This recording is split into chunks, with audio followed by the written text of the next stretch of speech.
After they sold it to me, they took it around the block and tracked it to see how many, to get a pace of how many miles it was. And they figured out that it was actually in kilometers, but they locked me in at that price.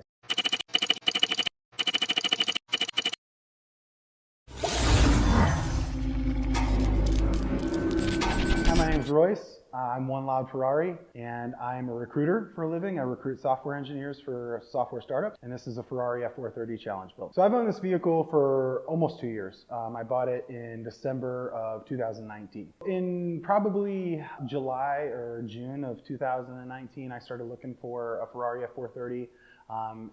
Basically, I wanted Russa Corsa, wanted tan, researched all over the internet. They're not easy to find, especially in Russa Corsa, which is weird. I think there'd be a lot more Ferraris, but ironically, they're difficult to find, especially with lower mileage, and the manual gearbox is way more expensive than the F1 transmission, which is what I have.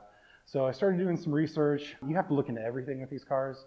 I feel like you have to buy it from a reliable source. You have to make sure the car wasn't beat on. You have to make sure the car was maintained. So that goes into looking at all the documentation. I mean, I went as far as calling the technician that had worked on this car over the last 5 years prior to my ownership. So I wanted to make sure that the car was maintained right. They were valid documents. It wasn't just made up, because that does happen. A lot of people that own supercars are really cheap. So they like to skip stuff and make it seem like the car is more valuable or has been maintained as it was discussed, in the sale, and usually that's not the case. So you have to do a lot of homework. I found this car in Florida, in Tampa. So this car had 17,000 miles on it. It's clean title. I was completely stock when I bought it, and went through the process of flying down to Florida, test drove it, and bought it. What's been done to the cars? We'll start from the ground up. So right now it's got some rotiform rocks on it. They're 20 by 9 and 20 by 12s in the back. It has H&R performance springs. It has a GT2, authentic GT2 front bumper, and then it has a GT3 bonnet or hood. We have a roll cage fabricated by Revolution Performance. It's got Sparco race seats. We've got a Momo racing steering wheel that's been customized. It's got an Expert Tune by FabSpeed. It's got a completely straight pipe system, so there's no cats, no mufflers.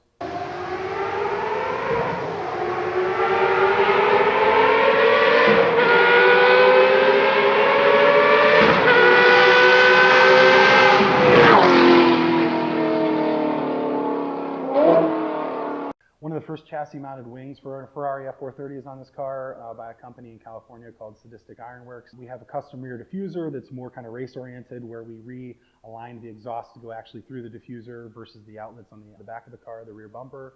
Carbon fiber air intakes, I believe that's it. So this is a naturally aspirated V8. It's a 4.3 liter V8, no forced induction, nothing like that, just raw motor. Red line's at 8,500. Sounds like it red line's a lot higher than that, but it's a great motor. So it depends on the dyno, I guess. On the Mustang dyno, in full transparency, it was around 420, 415. And then on a regular dyno, from what I'm told with that tune, it puts about 515. So Mustang dynos are mean. When I bought the car in December 2019, it had about a little under 17,000 original miles on it. And I've put, in the last season, I put about 3,000 miles on the car, so it was a really fun season. But realistically, I think it's about 20 to 21,000 at the moment. And it's funny too, because when people see POV videos of my car, a lot of times they don't realize that the mileage is in kilometers. So they think it's got like 33 or 36,000 miles on it or something like that. And actually, the car is an American Ferrari, but it was manufactured in Dubai. So it wasn't any cheaper, wasn't any kind of price shortcut or anything like that. It just so happened that the dash is written in kilometers, and the mile per hour is in kilometers, and the mileage is in kilometers. So I have to use my GPS, my radar detector, to actually see how fast I'm actually going. Because I mean, to get a new dash and to kind of flip it over is like $600 to do, so I've just left it as is. So a funny thing about the buying experience, when I bought this car, I had already put a down payment on it and was going back and forth to the dealership, because one of the mechanics that I talked to that had worked on this car was mixing this car up with another car that was currently for sale at the same time. And he had flipped the kilometers to miles on the odometer. So he was telling me that it was in miles and it was actually in kilometers. So I was telling the dealership this. I mean, I did way more research on the car than they did, like backtracking like the car's history. So I got them locked in at 27,000 miles when in actuality those were kilometers. After they sold it to me, they took it around the block and tracked it to see how many to like get a pace of how many miles it was, and they figured out that it was actually in kilometers, but they locked me in at that price, so I got it for cheaper than what they thought it was, so it was pretty awesome. So I love the Ferrari F430 because, in my opinion, it's one of the last truly raw Ferrari. When I think of Ferrari, I think of the race heritage, I think of F1, I think of cars that are just badass, that are just race cars. You know, that's the heritage is all racing, realistically. So I like stuff that's really fast and loud, and I want it to feel like it can kill me. So I'm a little nuts in that kind of capacity. And when I drove a 458 Italia, I just felt like it was kind of underwhelming. Nothing against anybody that has a 458. I think they're awesome cars. But for me personally, I wanted something that was kind of like vintagey, but like still really nasty and still fast and still made good numbers and was still a pretty quick car that I wouldn't be chasing everybody realistically. But it was really the last time that they made a car that was truly analog, and that was the reason why I bought that. Oh, the most memorable experience. I would say it would boil down to the first drive with my daughter or the first drive with my dad. And I think I would have to say my dad, because that was something that when I was trying to save to buy this car, I visualized it all the time. When I was little, my dad had a Ferrari Testarossa kit car, and I was about like 6 to 8 years old when he had that car, and little did I know that it was not actually a real Ferrari. And I used to brag to all my friends, my dad has a Ferrari, my dad has a Ferrari. And I was like a huge braggart when I was little. But I was super pumped, you know, that he had this awesome car.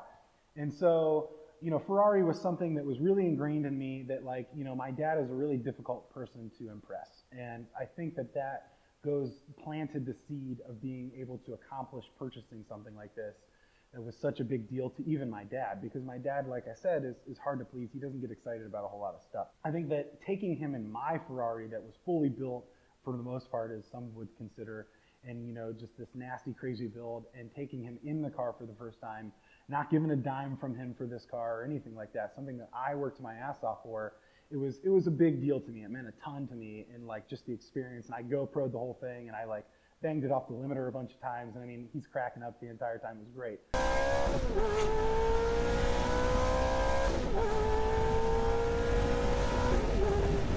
Man, that fucker shifts hard. Yeah.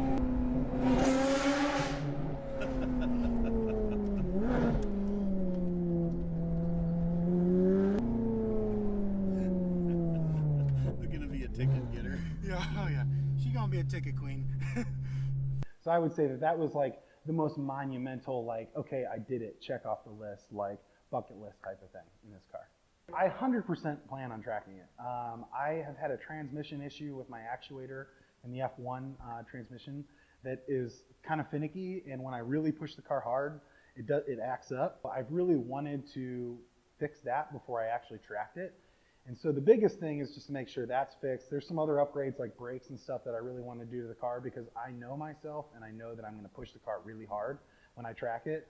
And it also makes me really nervous, if I'm going to be honest. You know, these parts are one of one. The front bumper was hand laid by a race team in Miami called Ansa Motorsports for me, where I had to literally beg the owner of the race team to hand lay the carbon fiber for me.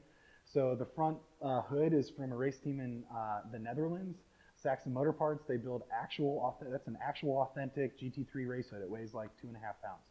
So a lot of people crash on the track because they're pushing the cars hard. And it makes me a little nervous. It's expensive. I'm not a millionaire. I mean, there's a lot of things that go into it, but I definitely want to track it at least a couple times. The car deserves to be tracked.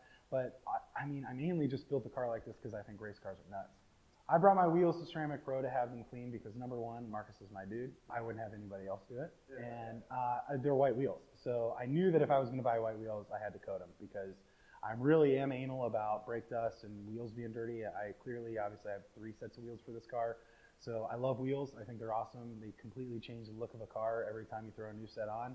So I wanted to make sure that I could clean them easy and that they would stay clean and they would look good all the time and it wouldn't be a pain in the ass to clean. So that was why I coated them. My favorite feature of this car, it's a toss-up. I mean, there's a lot of things that I love about this car, because without those parts, it wouldn't make it. It's like a synergistic type thing. But I would have to say, it's obviously, I mean, with the handle, OneLoud Ferrari, I mean, the Fab Speed exhaust it's what everybody notices first. And it's what separates the car from, I feel like, most normal cars. I mean, the build in itself is pretty wild, but the sound is something that you have to hear in person.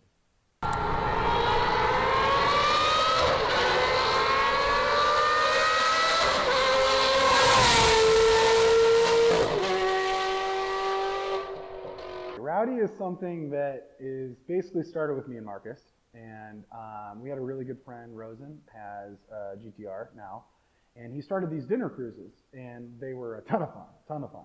And for a while, I was one of the only guys, that was in the group that was really pushing it.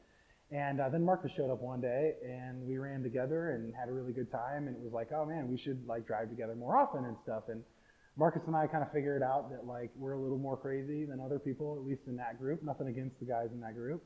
And so rowdy, was a term that we used, we're gonna get rowdy, it was basically gauging on how crazy we would actually get.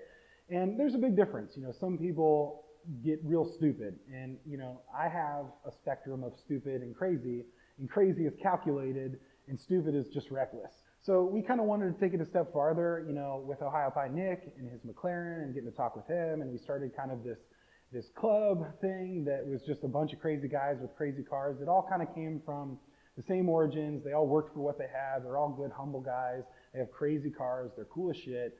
And so now we've just gone on these cruises, and we wanted to create different t-shirts and stuff like that just to represent what we stand for, which is basically car enthusiasts that would rather be driving their car than to have a car cover over it, and they like to go nuts. They like to push the limit, but there's also gentleman's rules. There's things that go into place that they're not completely reckless or putting our lives or other people's lives in danger. So there's a lot of organization that goes into this. There's a lot of things that people don't see, that we're pushing the cars hard, but in the safest way possible without just being on a track. Because honestly, we're adults at the end of the day, and we understand the risks that are involved with the way we drive our cars. So we try to eliminate risk as much as possible, but at the same time, we still have as much fun as we can. So that's Rowdy, and plan on seeing a lot more stuff, a lot more videos, a lot of crazier content coming from the group. So should be fun.